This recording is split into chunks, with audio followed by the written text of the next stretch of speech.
আজকে 1 মাস ধরে বিগত এই রাস্তার মানুষ খুবই কষ্টের মধ্যে আছে। বৃষ্টি বাদল ধুলাবালুর সময় অনেক কষ্টে রাস্তা পারাপার হচ্ছে, কিন্তু এই পারে মানুষ ওই পারে, ওই পারে মানুষ এই পারে খুব কষ্ট করে যাচ্ছে। পঞ্চগড় জেলার টোকরাভাষা থেকে পঞ্চগড় শহরে যাওয়ার গুরুত্বপূর্ণ সড়কটি দীর্ঘদিন ধরে বেহাল অবস্থায় পড়ে রয়েছে। আমি বড়সুটি হাই স্কুলে চাকরি করি। এখানে প্রায় 1-1.5 মাস ধরে এই কাজ প্রক্রিয়াধীন চলছে। তারা অনেক আগে এটা খুঁড়ে রাখার পরও এখনও তাদের কাজ সমাপ্ত হয়নি। আমি কর্তৃপক্ষের দৃষ্টি আকর্ষণ করব যে এই যে একটা বিপজ্জনক একটা অবস্থা, ট্রাক ভারী পরিবহন এই রাস্তা দিয়ে চলাচল করে এবং যে একটা পরিস্থিতির মধ্যে রয়েছে, সামনে বর্ষাকাল আর হয় যে আপনারা দেখতে পাচ্ছেন যে কাদা জমে আছে, এটা প্রচণ্ড একটা ঝুঁকিপূর্ণ রাস্তায় পরিণত হয়েছে। 1-1.5 মাস ধরে এই কাজ আসলে চলার কথা না। আমি খুব দ্রুত এই কাজটা সম্পূর্ণ করার জন্য প্রশাসনের নিকট বা কর্তৃপক্ষের এলাকাবাসীর অভিযোগ, রাস্তাটি ভেঙে যাওয়ার কারণে প্রতিদিন হাজারো মানুষকে চরম দুর্ভোগ পোহাতে হচ্ছে। কিছুদিন আগে সংস্কার কাজ শুরু হলেও অল্প কিছুদিন কাজ করার পর প্রায় 1 মাস ধরে সম্পূর্ণ বন্ধ রয়েছে। আসসালামু আলাইকুম। খুব দ্রুত প্রিয় বন্ধুরা, দেখেন আজকে আমরা এই টুনিরহাট যাওয়ার পথে আজকে দেখতেছি টুকরাভাষা পার হয়ে এখানে যে রাস্তার দুর্গতি, তো এর কথা আমি বলে শেষ করতে পারবো না।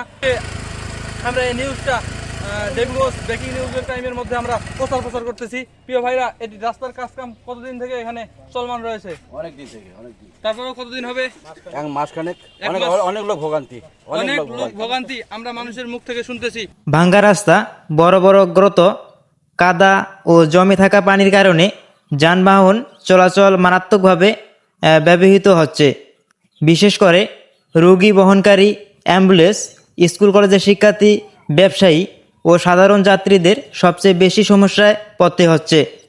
স্থানীয়দের দাবি, বৃষ্টি হলেই রাস্তার অবস্থা আরও ভয়াবহ হয়ে পড়ে এবং অনেক সময় দুর্ঘটনার ঝুঁকিও তৈরি হয়। এলাকাবাসী জানান, দ্রুত কাজ শেষ করার কথা বলা হলেও বাস্তবে কোনো অগ্রগতি দেখা যাচ্ছে না। ফলে মানুষের মধ্যে বাড়ছে ক্ষোভ ও হতাশা। সড়কের মধ্যে এমন অবস্থার কারণে প্রতিদিন সময় নষ্টের পাশাপাশি বাড়ছে যাতায়াত খরচও। এ বিষয়ে স্থানীয় কয়েকজন ভুক্তভোগীর সাক্ষাৎকার নেওয়া হয়েছে। তারা বলেন, এই রাস্তা দিয়ে চলাচল করা এখন অনেক কষ্টকর হয়ে গেছে।